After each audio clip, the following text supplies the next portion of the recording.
Hi guys, welcome back to my YouTube channel. Welcome to today's video.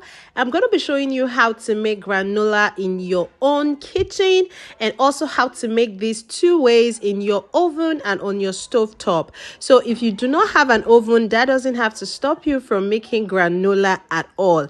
And trust me, this is more delicious. It is better than store-bought as you completely control the ingredients. So I'm going to be using some rolled oats, some freshly cut and shaved up coconut. My nuts, I have almond, cashew nuts, I have some hazelnuts and also some Brazilian nuts. I have my dry cranberries, apricot, some golden raisins and raisins as well. And I'm also going to be using some ground cinnamon and honey. So into a bowl, I'm going to combine vegetable oil 1/3 cup, and then I also add 1/3 cup of honey and my cinnamon powder. I'm going to give this a mix till it is well combined, and I'm going to set this aside. Okay, now I'm going to start to combine all of the ingredients. Here I have 2.5 cups of rolled oats. You can use any oats that you have. Okay, and now I'm just going to combine this with all of the nuts that I have. I'm using almond, cashew nuts, Brazilian nuts, and then some hazelnuts. Feel free to alternate this with any nut that you love and completely enjoy, because you want to be able to eat and enjoy your nuts, okay, and your granola. So you are not limited to just these nuts alone. If you're just coming across my channel for the first time, my name is Joy Eto. I would love to see you again, so do well to subscribe and be a part of my channel. Now I'm combining the wet ingredients to the dry, and I'm just going to give this a very good mix till everything is well combined. You can totally use any flavor for your granola, but I love the cinnamon flavor, and that is why I am using cinnamon. Now you're going to keep mixing. What you want is your oats is going to look, a bit moist. You don't want it very, very dry.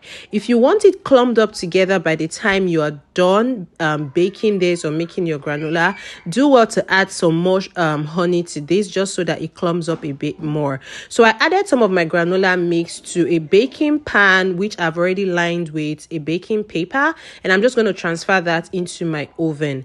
Now on a stove top, you're going to grab a non-stick pan and then just add your granola mix to it, and on very low heat, I mean the lowest your stove top can go, that is what you want to use in browning and cooking your granola. You do not want to use high heat, as you want the oats and the nuts to completely cook slowly until they are brown and looking this good. Okay, so you just continue mixing and stirring so that it doesn't burn and no part of the granola is getting burnt and the other part is not cooked.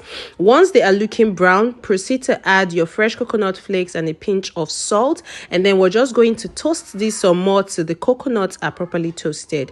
Halfway into baking in the oven, you're going to bring it out, also add a pinch of salt and then coconut, and toss that back in the oven to toast and bake some more till it is brown.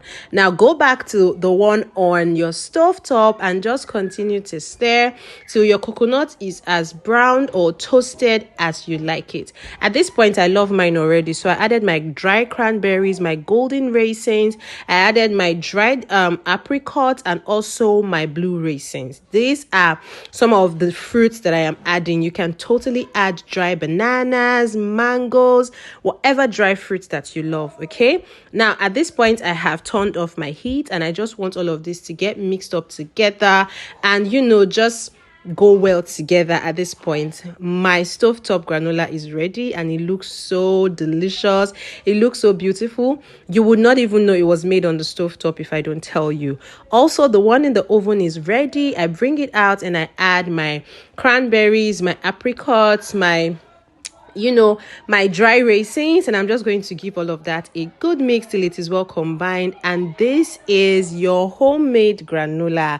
It is absolutely more delicious. It is healthier when you make it on your own, because you can choose your own desired toppings. Let me know if you enjoyed this video, and if you want to see more, do well to subscribe, and I'll see you all in my next video. Bye.